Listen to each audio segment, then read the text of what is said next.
When Misigwe Bosa walks through his plantation, he can see the future. Over the past 3 years, these trees, which produce a starchy variety of banana called matoke, have come to represent a bright future for Misigwe and his family.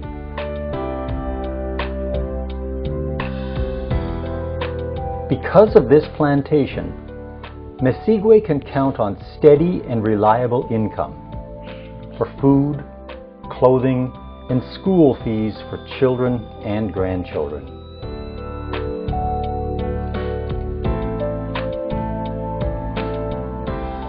Misigwe's plantation exists because the people of his rural community in Uganda have pooled their small savings in order to invest in each other. They formed a Savings and Credit Co-operative, a SACCO.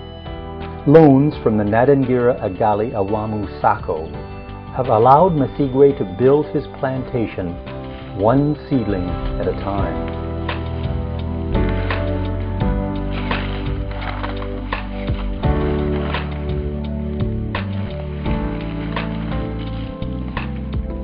Also, our SACCO has no discrimination. Like Misigwe's plantation, the credit union movement in Uganda is still new, just now taking root. It's growing fast, strengthening the livelihoods of individuals and building stronger communities. But like a new plantation, it's also vulnerable. Without good tools, proper management, and hard work, it could wither and fail. A project of the World Council of Credit Unions and the Canadian Co-operative Association is helping to secure the future for Uganda's SACCOs through voluntary supervision and regulatory improvements. Today, John Dock of the National Credit Union Administration in the U.S. is working with Mukono and Kayunga Teacher SACCO. Wilson Kabanda is the Executive Director of the Uganda Cooperative Savings and Credit Union. Then the second challenge is supervision. They are growing fast, the SACCOs in the country, but then they have to be supervised. They shouldn't be left on their own, because we are talking of a commodity money. Yeah. Again, the way forward for this is having a proper law which provides for supervision. And the project is moving in the right direction to that, because if we can supervise ourselves, then the law will find us ready on the road, on the right road. The CCA WOCCU program and the growth of SACCOs in Uganda are motivated by a pressing need. In a country of more than 27 million, the majority of them rural, there are only 1.5 million bank accounts, mostly held by well-off urban people. I'm Moses Opiogal. I'm the board chairman of WOCCU for the 2006-2007 financial year. SACCOs are able to have very low overhead costs and low operational costs, and therefore they can offer affordable financial services to the rural poor. And agricultural activities are not at the moment being financed by any formal financial institution. That means we're actually denying the majority of Ugandans the financial services that would enable them to develop and move out from the poverty level. Back at Nadangira, Simba Kibugwe could not agree more. He's a young teacher, just 27 years old, who subsidizes his meager and often erratic teaching wages by raising poultry. Like Misigwe, his little business was built with loans from the SACCO. It is now 3 years since I joined, and since I became a member, there are so many benefits that actually attribute to the society, without which I would not have been able to maybe do what I've done.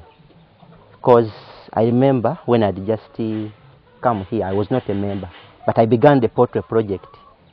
I reared around 100 birds, but it wasn't all that a pleasing number until when I was advised by a friend that why don't you join, and then you can be able to access maybe the credit, the loans. So I joined, then I applied, and then they gave me something like a 1.5. Constance Asimwe also started with a small loan from her SACCO to buy 100 chickens. 7 years later, she has more than 2,000, and her poultry operation is helping her pay school fees for 7 children.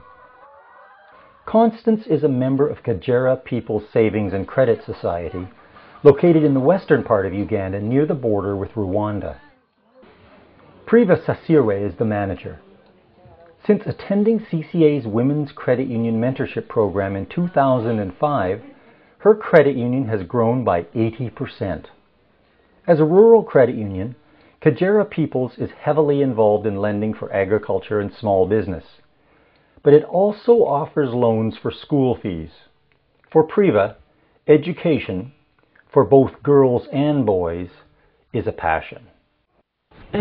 Myself, I've started, I'm in a mobilization. I have my mobilization team.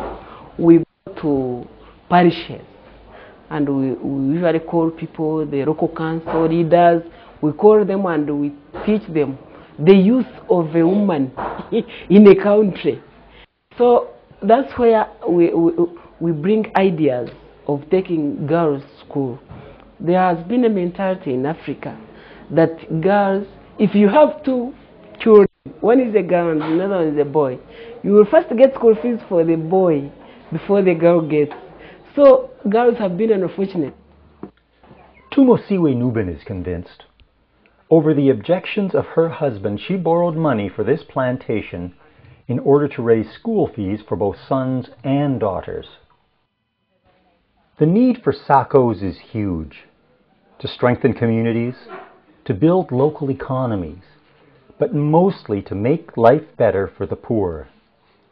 With loans from her SACCO, Sophie Ndagire has crammed an entire farm into her backyard. It's a beehive of activity and a marvel of efficient use of space. But mostly, it's dramatic evidence that SACCOs can change lives. In Sophie's own words, I am no longer poor. Now I am the boss. Yeah.